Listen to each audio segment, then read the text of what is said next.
अध्याय 13। शेर का पाठ। राजसी हिमालय में एकांत कोने में छिपा हुआ एक दुर्जय शेर शाही अधिकार की हवा के साथ बीहड़ इलाके में घूमता था। उनकी शक्तिशाली उपस्थिति ने उनके रास्ते में आने वाले सभी प्राणियों से सम्मान प्राप्त किया। एक दिन जब शेर एक सफल शिकार के बाद अपने गुफा में वापस आ रहा था, तो उसे एक सियार मिला जो विनम्रता और श्रद्धा को दर्शाता था।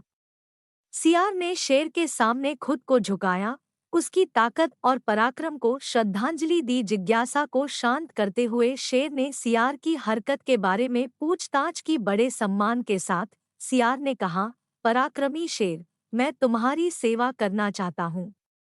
मुझे अपने साथ अपनी शरण में जाने की अनुमति दो, जहां मैं तुम्हारी सेवा करूंगा और अपने पीछे छोड़े गए शिकार के अवशेषों पर खुद को जीवित रखूंगा। सियार के प्रस्ताव से प्रेरित होकर शेर सहमत हो गया और एक विश्वसनीय साथी के रूप में अपने निवास में उसका स्वागत किया।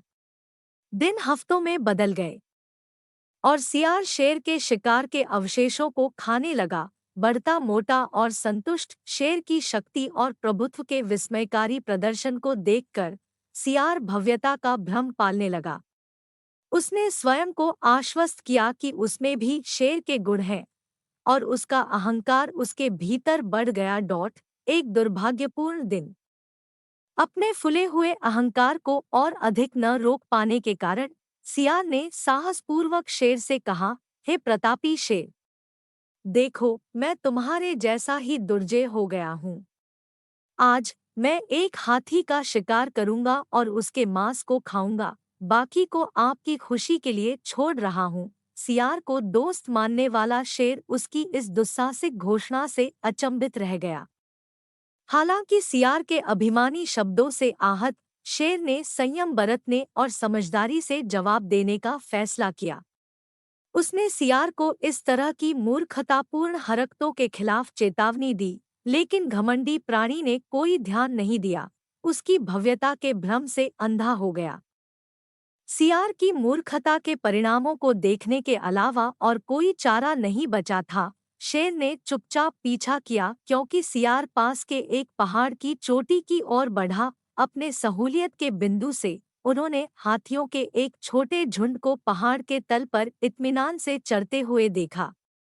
सियार अपनी नई ताकत का कायल होकर 3 बार शेर की दहाड़ की नकल करता है, अपने इच्छित शिकार के दिल में डर पैदा करने की उम्मीद करता है। एक गुमराह छलांग के साथ सियार सबसे बड़े हाथी पर झपटा, उसके सिर पर निशाना लगाया। लेकिन नियति को कुछ और ही मंजूर था। सियार हाथी के सिर पर चढ़ने के बजाय खुद को विशाल जीव के पैरों के नीचे पाता है। हाथी अचानक गड़बड़ी से चौंक गया, सहज रूप से आगे बढ़ गया, अनजाने में अपने विशाल सामने के पैर से सियार के सिर पर पैर रख दिया। एक पल में सियार का सिर कुचल गया और उसके जीवन का दुखद अंत हो गया। पहाड़ की चोटी से सियार की मृत्यु को देखकर शेर ने इस दुखद कहानी के भीतर छिपे मूल्यवान पाठ पर विचार किया।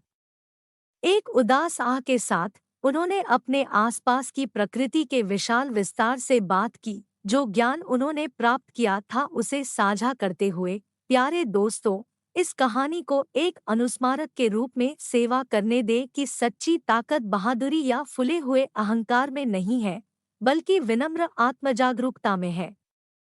अहंकार से ग्रस्त सियार ने अपनी क्षमताओं से परे आकांक्षा करने का साहस किया और उसके अहंकार ने उसे असामयिक निधन। जैसा कि हम जीवन के टेपेस्ट्री को पार करते हैं, आइए हम विनम्रता और सम्मान के गुणों को अपनाते हुए अपनी ताकत को स्वीकार करते हुए हमेशा जमीन से जुड़े रहें। शेर के शब्दों की गूंज पहाड़ों के माध्यम से गूंजती थी, उन प्राणियों के कानों तक पहुंचती थी जो इकट्ठे हुए थे। प्रत्येक ने दिए गए पाठ के भार से छुआ था। उस दिन के बाद से सियार के अहंकार और उसके बाद के पतन की स्मृति ने एक सतर्क कहानी के रूप में कार्य किया, जो सभी के दिलों में गूंज रही थी। और इसलिए शेर ने हिमालय के निर्विवाद राजा के रूप में शासन करना जारी रखा। अनुग्रह, ज्ञान और शक्ति और विनम्रता के बीच नाजुक संतुलन की समझ के साथ शासन किया। शेर और सियार की कहानी प्राकृतिक दुनिया के इतिहास में उकेरी गई है, एक कालातीत अनुस्मारक की सच्ची महानता शक्ति और विनम्रता के सामंजस्य से उपजी है। जैसे ही सूरज क्षितिज के नीचे डूबा, राजसी चोटियों पर एक सुनहरा रंग बिखेरते हुए घाटियों के माध्यम से शेर की दहाड़ गूंज उठी, ताकत और ज्ञान की एक सिम्फनी जो आने वाली पीढ़ियों के लिए बनी रहेगी।